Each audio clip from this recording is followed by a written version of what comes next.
Hai semuanya, gimana kabar kalian? Semoga selalu dalam keadaan baik. Jadi welcome back teman-teman di segmen analisa pagi. Seperti biasa di video kali ini kita akan update untuk news dan juga pergerakan dari market, khususnya market Bitcoin. Jadi hari ini tanggal 16 Juni teman-teman, kita udah dapat beberapa data yang cukup penting di perdagangan kemarin. Salah satunya adalah data dari kenaikan suku bunga The Fed yang akhirnya memutuskan untuk pause.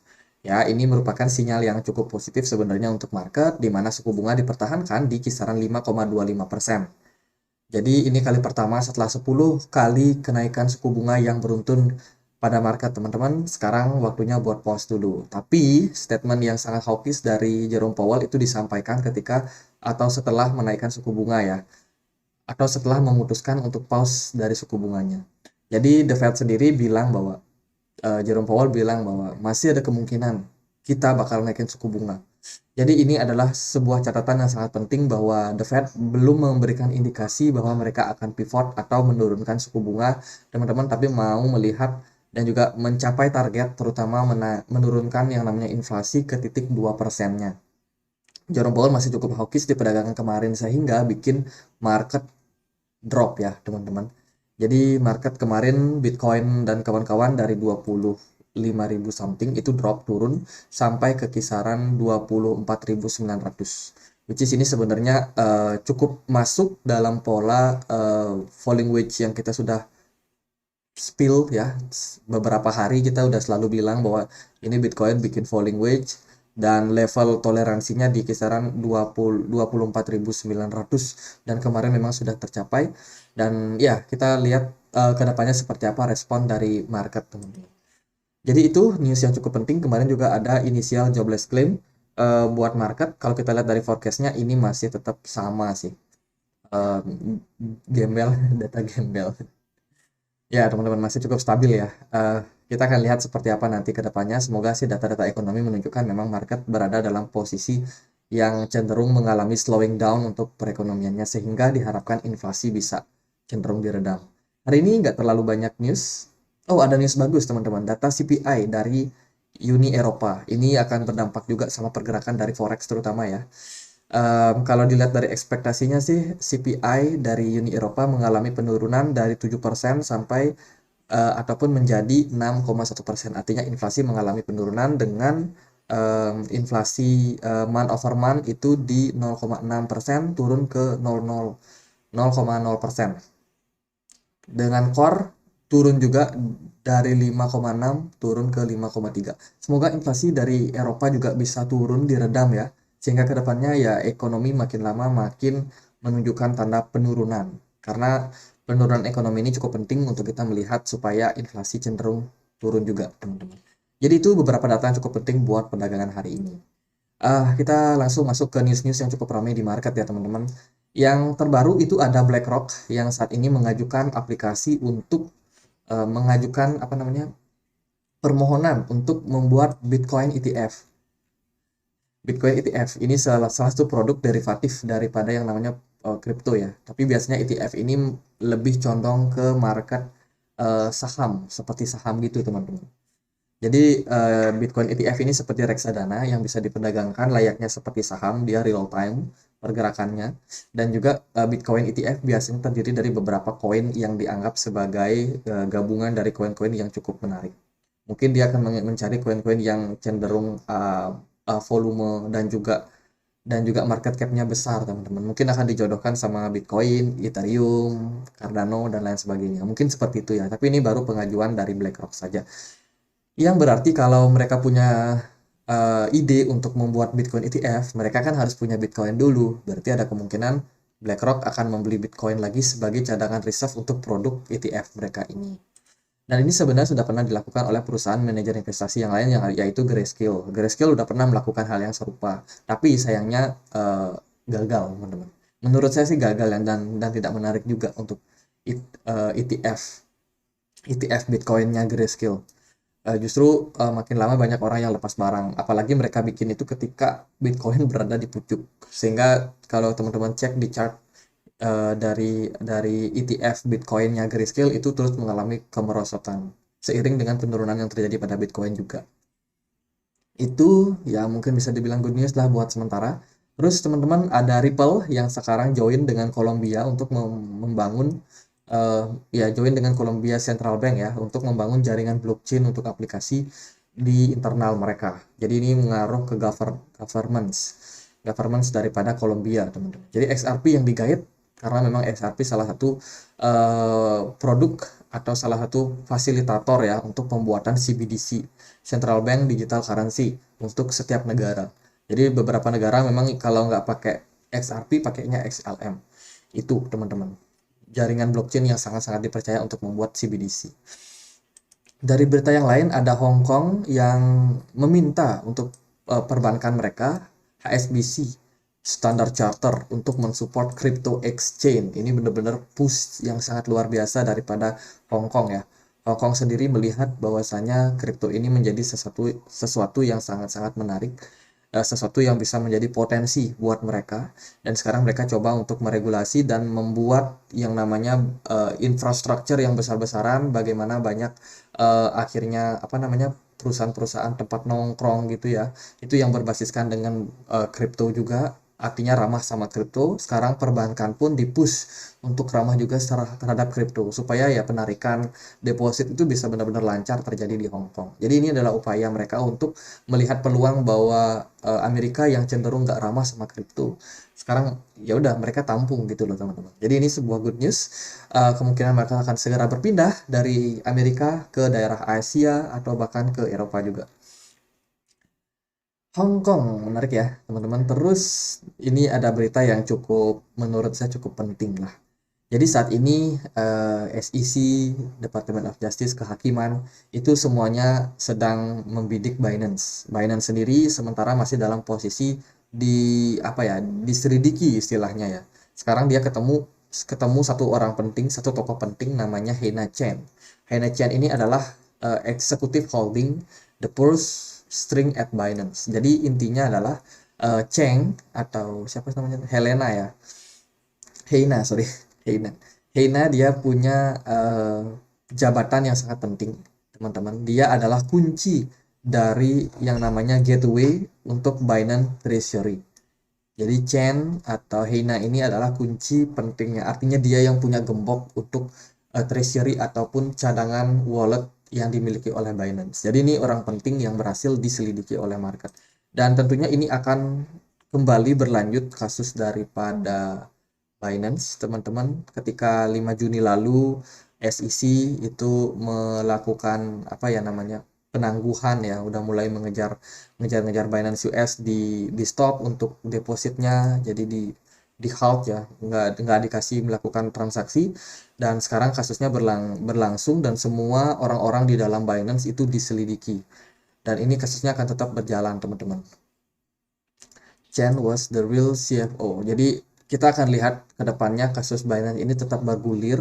Jadi kasusnya belum selesai. Jadi buat teman-teman yang mungkin ada invest di BNB, Binance BNB ya, itu mungkin bisa kayak lebih berhati-hati. Ini Binance atau BNB benar-benar dalam tekanan yang lumayan signifikan. Sementara koin-koin lain, ini Kaspa udah mulai naik, GRT udah mulai naik.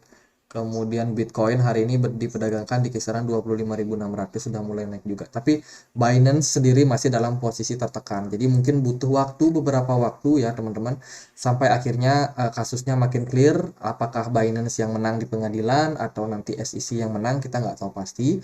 Tapi ya ini menurut saya posisi sekarang sangat-sangat berisiko. Kemarin kita juga sudah wanti-wanti di video yang lalu ya teman-teman. Kalau teman-teman mungkin nggak tahu, teman-teman juga bisa dapetin informasinya di komunitas kami di apa namanya di Telegram. Teman-teman, kita punya komunitas diskusi serta portal informasi. Kemarin aku sudah sampaikan bahwa ada kemungkinan Binance ini akan mendapatkan kasus berlarut-larut ya.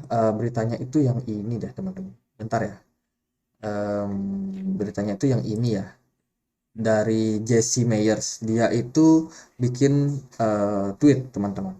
Jadi intinya adalah Binance dalam kondisi masalah karena beberapa argumen yang diajukan oleh pengacara mereka itu menunjukkan bahwa Binance ini kayak menutup-nutupi.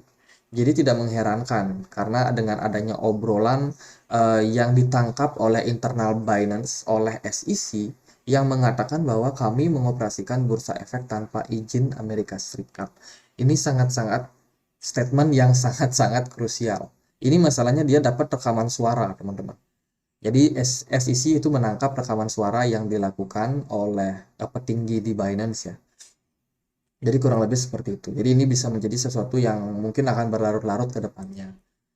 Maka dari itu ya itu teman-teman. Siap-siap aja Binance kemungkinan akan bergejolak buat ke depannya. Oke.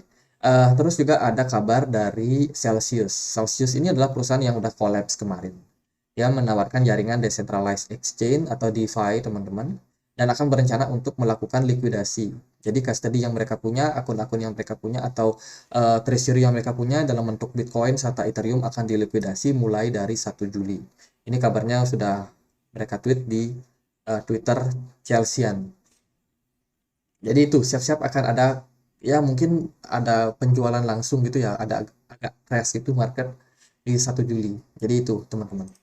Oke, kita akan bahas Bitcoin. Sebelumnya aku mau introduce dulu teman-teman, kita punya komunitas diskusi di Telegram.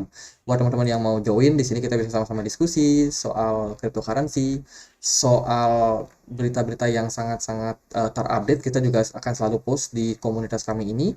Dan misalkan teman-teman punya Telegram, silahkan untuk join. Aku juga mau introduce kalau BitTime, kita kerja sama-sama BitTime ya. BitTime ada campaign teman-teman mulai dari 26 sampai 22 Juni.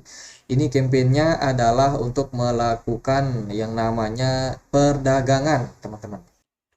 Perdagangan dan dapetin hadiah 1 kali mystery box. Untuk caranya teman-teman wajib untuk melakukan pendaftaran dan juga KYC di aplikasi BitTime. Jadi buat teman-teman yang belum tahu, BitTime ini adalah aplikasi perdagangan kripto yang sudah legal dan juga terregulasi di Bapepti. Ya, jadi dia udah terregulasi di Bapepti, so di Indonesia sendiri sudah legal dan teman-teman silahkan melakukan KYC, kemudian teman-teman bisa trading sesuai dengan pair yang terdaftar, yaitu yang disarankan adalah SWI dan juga PP. Untuk setiap kali trading bernilai 1 juta rupiah, itu teman-teman berhak mendapatkan 1 kali mystery box. Di dalam mystery box ini hadiahnya bervariasi teman-teman. Duit ya hadiahnya akan langsung ditransfer ke kalian punya wallet. Jadi itu introduce-nya teman-teman. Silakan untuk cek di kolom deskripsi untuk join di komunitas kami di Telegram serta di grup kami, grup diskusi kami. Oke, kita akan lanjut pembahasan secara teknikalnya, teman-teman. Kemarin US dollar drop signifikan, ya nyungsep teman-teman hampir 1%. Ini dimanfaatkan dengan baik oleh gold untuk mengalami penguatan di perdagangan kemarin serta S&P 500 yang juga naik sangat-sangat signifikan. Bitcoin dapat sedikit angin segar, cuman nggak terlalu gimana-gimana. Market masih cenderung cedera, market masih cenderung kayak khawatir ya. Sementara itu dari BTC Dominance pun juga mengalami fase penguatan. Altcoin semuanya pada tertekan, terutama BNB sih yang masih dalam kasus. Kemudian Matic juga aku pantau masih dalam posisi tekanan jual yang cukup signifikan ya. Bahkan Matic dengan posisi sekarang itu udah turun sampai 0,6 dolar. Kalau dari Bitcoin sendiri sekarang udah mulai rebound teman-teman. Oke, kita balik lagi ya. Di time frame weekly, Bitcoin ini masih cenderung dalam kondisi bearish. Kalau outlook saya sih secara waktu agak panjang, mungkin midterm ya, mungkin Bitcoin masih bakalan cenderung dalam posisi-posisi seperti sekarang ini. Korektif lah istilahnya. Tapi kalau dari time frame weekly kita melihat ya, sebenarnya volume perdagangannya udah mulai menguat. Nah, di time frame daily ini yang menarik teman-teman. Di time frame daily kita udah menyentuh strong support di kisaran 25.000. Strong support yang lagi-lagi menjadi level yang sangat penting untuk Bitcoin sendiri rebound. Kalau menurut saya sih melihat ini adalah strong support dari golden ratio, yaitu 61,8 dari Fibonacci. Ini akan sangat-sangat menjadi sentimen yang sangat bagus ya. Posisi Bitcoin kemarin itu sebenarnya sangat-sangat bagus. Nah, sekarang kita tinggal lihat nih, Bitcoin closing di time frame daily-nya di harga berapa. Nah, ini kalau ya berandai-andai. Kalau Bitcoin-nya closing hari ini di atas dari 25.900, artinya dia bisa closing mungkin menembus level resistance yang ada di 26.000, itu adalah alarm positif buat Bitcoin. Saya sendiri personally cukup expect kalau Bitcoin bisa balik naik sampai jam 8 nanti, jam 8 WITA nanti, itu di kisaran 26 ribuan. Itu ekspektasi. Kalau benar terjadi sinyal bullish buat Bitcoin. Karena kalau menurut analisa saya menggunakan wave theory, teman-teman, saat ini kita udah clear running di wave C-nya. Penurunan yang terjadi kemarin itu cukup memberikan kita konfirmasi bahwa wave C udah uh, tercapai. Tapi ini masih belum confirm karena kita butuh untuk melihat seperti apa arah dari market ke depannya. Makanya ekspektasinya adalah di kisaran 26.000 merupakan level yang cukup penting. Kalau itu terjadi, maka kita akan running untuk wave C-nya. Tapi katakanlah Bitcoin nggak berhasil finish di kisaran harga 26.000, apa yang terjadi? Berarti Bitcoin masih ada kecenderungan untuk kembali terkoreksi. Mungkin akan ada ya fase sideways yang cukup panjang, teman-teman. Mengingat di time frame di time frame weekly sendiri, sebenarnya Bitcoin ini masih mengindikasikan koreksi. Kalau di time frame 4 jam, pergerakan Bitcoin udah mulai muncul ya. Ini sebuah kekuatan baru, teman-teman, setelah kemarin kena level bottom. Sementara di kisaran harga 24.900, ini benar-benar strong support Bitcoin. Sekarang Bitcoin kembali rally, kembali mengalami penguatan ke kisaran harga 25.700, dan semoga ekspektasinya bisa naik sampai 26.000. Kalau gagal ya udah, berarti kita masih dalam fase terombang-ambing di market. Sementara dari posisi smart money masih belum terlalu muncul dengan volume perdagangan yang naik. Nah, ini nih, volume perdagangannya naik tapi smart money-nya nggak terlalu muncul. Jadi ya sementara belum cukup positif, belum cukup yakin kalau Bitcoin bakalan positif. Tapi nanti kalau sudah mulai indikasi-indikasinya muncul, kita akan selalu update di channel ini. Makanya teman-teman jangan lupa untuk subscribe, like, dan juga share videonya supaya lebih banyak orang yang mendapatkan informasi terupdate dari kita. Ya gitu aja sih sementara buat Bitcoin, ekspektasinya hari ini adalah menguat dengan level strong support masih di kisaran 25.000. Kalau andai kata ya Bitcoin malah jeblok, mungkin ada bad news atau apa, jeblok drop sampai 25.000, target berikutnya bisa turun sampai 23.900. Berikutnya lagi di 22.300. Sementara sih ekspektasinya bullish dulu deh jangka pendek. Semoga terrealisasi. Oke, gitu aja. Semoga pembahasan kali ini bisa bermanfaat buat teman-teman, dan misalkan kalau ada pertanyaan lain, ada koin lain buat dibahas, feel free untuk tulis langsung di kolom komentar. Sekian aja teman-teman, akhir kata saya Andre. Makasih.